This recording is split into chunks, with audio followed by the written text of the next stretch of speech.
A little glass of water, please, a fresh pressed hanky if I sneeze, some tea with honey from the bees, whenever you can brew it. So, like any other 20-something-year-old who watched Star Trek, I officially got onto the MLP train thanks to the introduction of Discord in Season 2. To this day, he's my favorite character and the main reason I've stuck with the series this long. He is hilarious, mischievous, has had a wonderful character arc over the past few seasons, and is hands down one of the best antagonists of the entire show. So for this video, which is going up on the birthday of a Mr. DeLancie himself, I thought I'd celebrate the occasion by giving a brief retrospective on each Discord episode so far. Bear in mind, these won't be so much reviews of the episodes as studies of his character as portrayed in each episode. So enough of me sucking on this noodle and let's get to the juicy stuff. I may be hella biased, but Return of Harmony remains my favorite two-parter to date. Firstly, with how much of an improvement Discord was in contrast to other antagonists. Though I guess in terms of serious threat, there's only Nightmare Moon to compare. Whereas Nightmare tried to destroy the main six in rather convoluted ways and misunderstood how the MacGuffins of Harmony work, Discord had every member of the cast pegged and exploited their weaknesses, thus rendering them powerless against him. While it's obvious they didn't have Discord just kill them with the snap of his finger, because that would just flat out end the show, it does say a bit about his character. He wields magic, not as a weapon, but as a paintbrush. His mannerisms are less like a tyrant and more like a dungeon master, which is hilarious in hindsight. He creates and distorts, but never destroys, because to him, everyone is just part of the game, a game that he's really good at. After all, the only reason he lost in the end was from Celestia's very subtle, rather clever intervention, coupled with his own hubris. It was a magnificent introduction to a magnificent character that thankfully we got to see more of. Season 3 was a bit of a quote-unquote base breaker for the series, and one of those reasons was the decision to reform Discord. There are those who saw Discord even wanting to be reformed be out of character for him, but as I rewatched Return of Harmony, I noticed this bit. Twilight, you've got to see what I just did. It's priceless. By this point, Twilight is broken and powerless against Discord. So why is he so noticeably bummed out when she doesn't react to his antics? Probably for the same reason he doesn't destroy anyone. Because he has a vision, and he wants to share that with the world, whether they want it or not. Wanting others to see things the way he does is very likely a sign of how lonely life is for him, which is why becoming Fluttershy's friend had such an impact on him. Also, remember that in this episode, Celestia asks all the main six to reform Discord, and that Fluttershy would just know best how to do it. That's going to be important in a bit. This episode basically sets up the new status quo for Discord this season, in that he is a rather unreliable ally whose loyalty is insanely questionable at this point. It's probably worth noting that unlike all other villains, Discord didn't reform out of remorse, but because he was able to get something out of it, namely friendship. Thus, his willingness to change amounts to him just skirting the line of what he can get away with before Fluttershy reins him in. Other than that, one interesting thing about this episode is that, if Keep Calm and Flutter On didn't happen, this season premiere could have been about Discord's return as a recurring villain. After all, the girls relinquished their connection to the elements, which we know from the Return of Harmony is all it takes to set Discord free. Having Discord return to be the main villain of the season, possibly having each of the main six's key episodes be a part of a scheme he has to make sure they can never reclaim those elements, would have been an interesting take on the story. Sure, I'm happy with how things turned out, but still it's fun to imagine what could have been. Here's a fun little romp showing off more of Discord's status quo this season, what with being sick and bothering everyone to take care of him.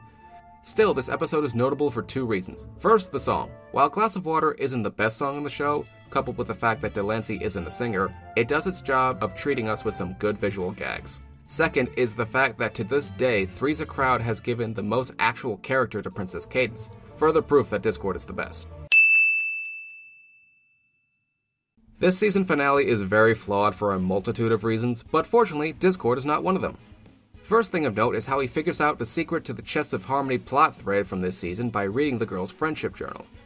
Combining the fact that Discord would continue to struggle with friendship in the future, and the fact that he was able to figure this out after the concept of friendship was converted into raw data that he could analyze, it could lead to the idea that he's neurodivergent. Food for thought. Secondly, is the matter of his betrayal. Now, I wouldn't say the main six are responsible for his betrayal, but their overall behavior towards him definitely affected his decision.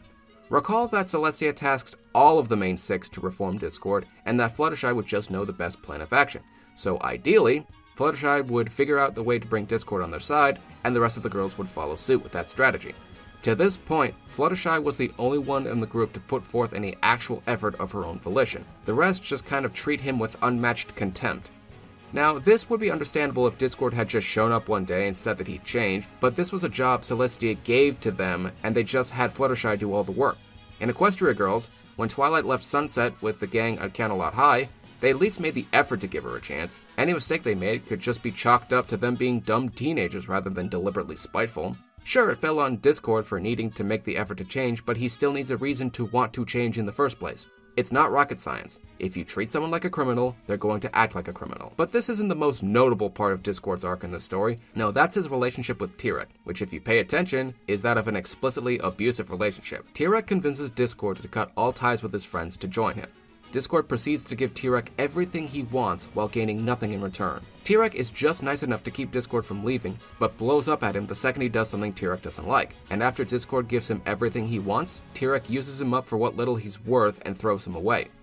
Discord then proceeds to blame himself for being so stupid as to fall for it rather than try to push the blame on anybody else. That is like note for note the signs of an abusive relationship, and it makes me wonder if DHX intended that. So yeah, a lot of juicy Discord content here. This episode brings some attention to a very interesting notion, mainly that, as the spirit of chaos, Discord is almost always the source of conflict of any episode he's in, even the episodes where he's the subject.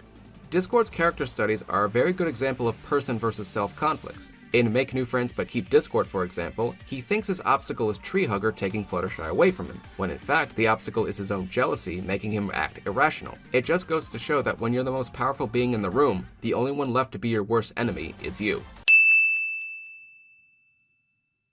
Yeah, not gonna sugarcoat it, this is the weakest Discord episode by far.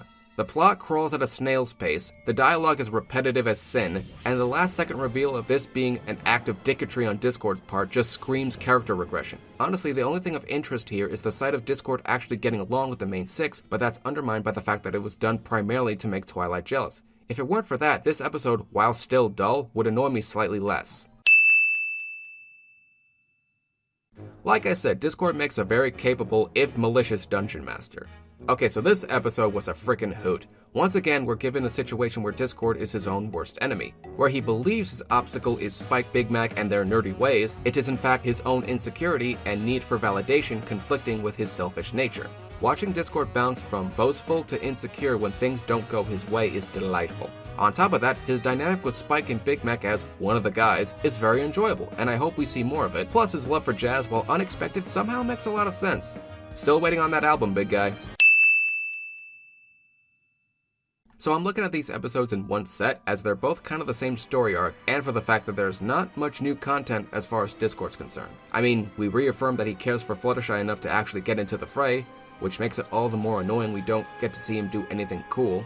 Still, his banter with Trixie is fun, and the whole Reformed 4 dynamic is pretty enjoyable. I don't particularly care for Starlight, but if I could see more of these three alongside her, I'd be okay.